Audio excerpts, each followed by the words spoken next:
घेऊन निवडणूक आयोगावरती गंभीर आरोप केलेले आहेत. काय नेमके आरोप आहेत आणि का तुम्हाला त्याच्याशी असं वाटतं की निवडणूक आयोगामध्ये प्रॉब्लेम? मला असं वाटतं फक्त देशात नाही तर पूर्ण जगामध्ये आपली निवडणूक आयोगाचं नाव Guinness book of world record मध्ये लिहायला पाहिजे, link book of world record मध्ये लिहायला पाहिजे की इलेक्शन प्रोसेस सुरू झालेला आहे आणि मतदार यादी, अंतिम मतदार यादी अद्याप पब्लिश झालेली नाही, म्हणून त्यांचं नाव Guinness book of world record मध्ये लिहायला पाहिजे. इलेक्शन कमिशनच्या कामावरती आम्हाला बिलकुल विश्वास राहिलेला नाही आणि म्हणून आमची आघाडीची जी वाटाघाटी आहे ती आम्ही प्रलंबित ठेवलेली आहे. एकदा मतदार यादी 28 तारखेला फायनल पब्लिश झाल्यानंतर मग आम्ही अंतिम निर्णय घेणार. त्याचं कारण असं आहे की एखादा प्रभाग आम्ही उबाटाला सोडला, मनसेला सोडलं किंवा काँग्रेसला सुटलं, त्या ठिकाणी आमचा जो संभाव्य उमेदवार असेल त्याच्या नावामध्ये चूक करू शकते, होऊ शकतात, जाणून बुजून केली जाऊ शकते, जाणून बुजून त्याचं पार्ट नंबर बदली करू शकतात, त्याचं नाव गायब करू शकतात. हे सगळं शक्य आहे. आम्हाला इलेक्शन कमिशनच्या कामावरती बिलकुल विश्वास राहिलेला नाही आणि म्हणून आघाडीची बोलणी आम्ही थोडं थांबवलेली आहे. तर काल नितेश राणे इकडे आले होते म्हणजे त्या मच्छीमारांना भेटण्यासाठी. त्यावेळेला त्यांनी गंभीर असे आरोप केले की हिरवे साप असा उल्लेख केला, गोल टोपीवाले असा उल्लेख केलाय. काय कसं पाहता येईल सर, ह्याच प्रश्नाला एक अनुसरून आहे की आचारसंहिता चालू असताना एक मोठा कॅबिनेट मंत्री येतो, लोकांना तिथे सांगतो आणि हल्ली कुठेतरी आचारसंहितेचा भंग नाही उद्दिष्ट एक राजकीय पक्षाला निवडणूक आयोग डोळ्यासमोर खुलासा करतो. आचारसंहिता नावाचं कायदा राज्यामध्ये राहिलेला नाही. इलेक्शन कमिशन डोळे मिजून बसलेला आहे, राज्यकर्त्यांच्या त्या खिशात आहे, असा माझा स्पष्ट आरोप आहे. आणि म्हणून नितेश राणे साहेब त्या ठिकाणी आले आणि त्यांनी जे काय वक्तव्य केलं ते आचारसंहितेचा भंग जरी असेल तरी निवडणूक आयोग त्याच्यावरती काही करणार नाही, हे आम्हाला माहिती आहे. आपल्या माध्यमातून माझे मित्र नितेश राणे साहेबांना फक्त एवढं सांगू इच्छितो की हिरवा साप हे समुद्रात नसतो, तो जंगलात असतो. आपण वक्तव्य करताना थोडस मंत्री आहोत, फिशरी डिपार्टमेंटचे मंत्री आहात, थोडीशी जाणीव ठेवून आपण बोलला पाहिजे. मित्र म्हणून माझा सल्ला आहे.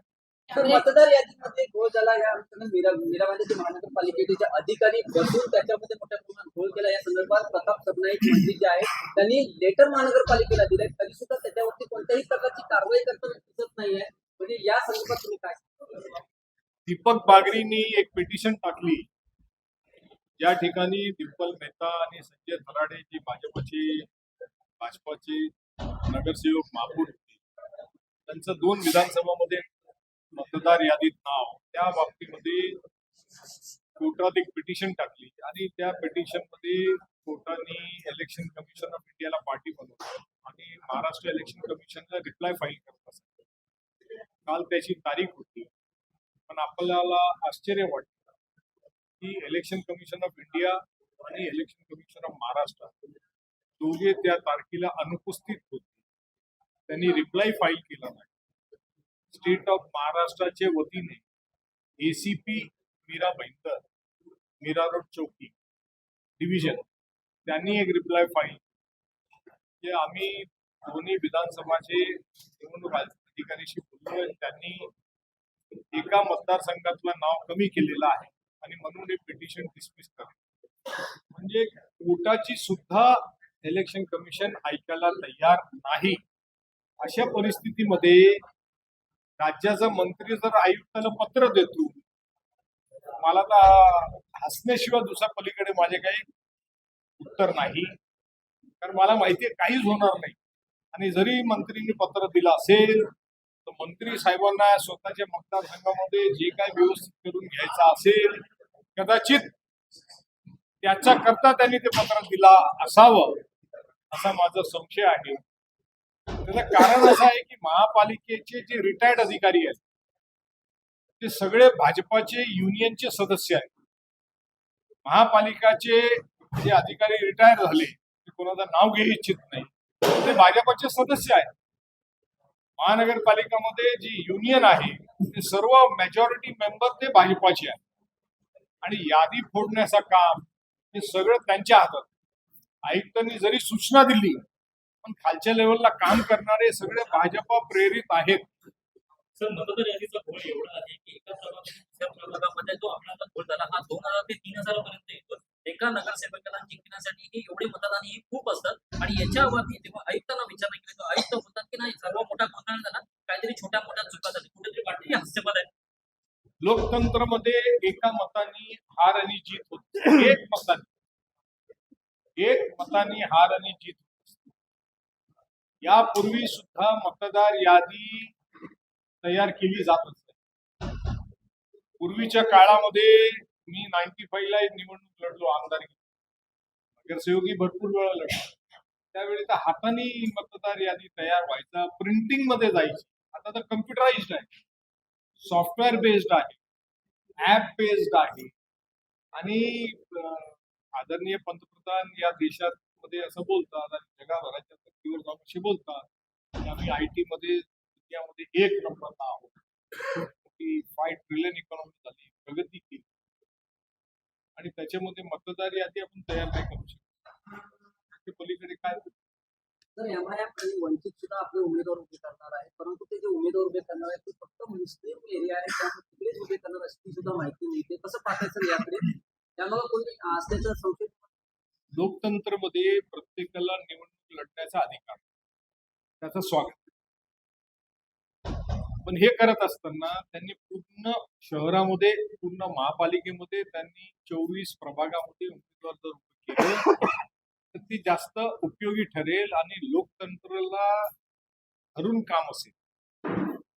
पण वंचित आघाडीमध्ये जी मी काय नाव आणि फोटो तुमच्या मीडियामध्ये बघतो आहे ते भाजपामध्ये जे फिरतात कार्यकर्ते, नयानगर मधला जो त्यांचा भाजपाचा सुपर एक कार्यकर्ता आहे त्याच्या बरोबर जे फिरतात तेच वंचित आघाडीमध्ये फिरतात.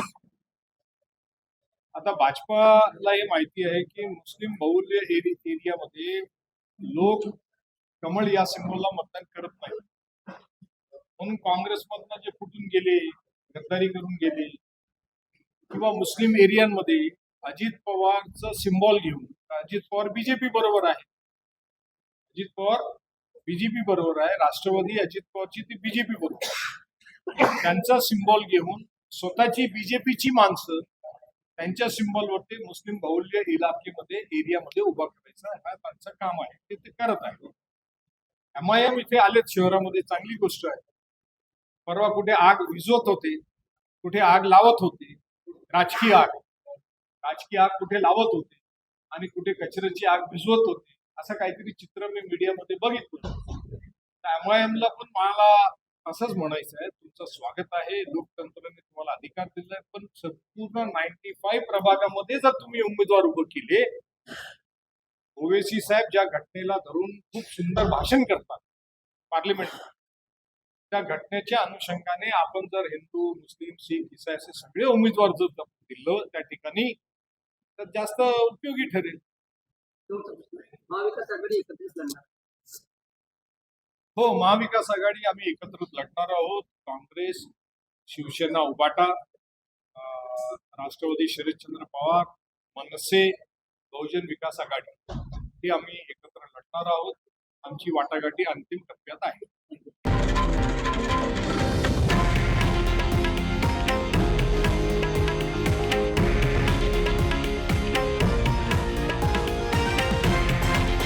हे आहे देशातील नंबर 1 न्यूज नेटवर्क आणि आपण पाहत आहात TV9 मराठी, एकमेव.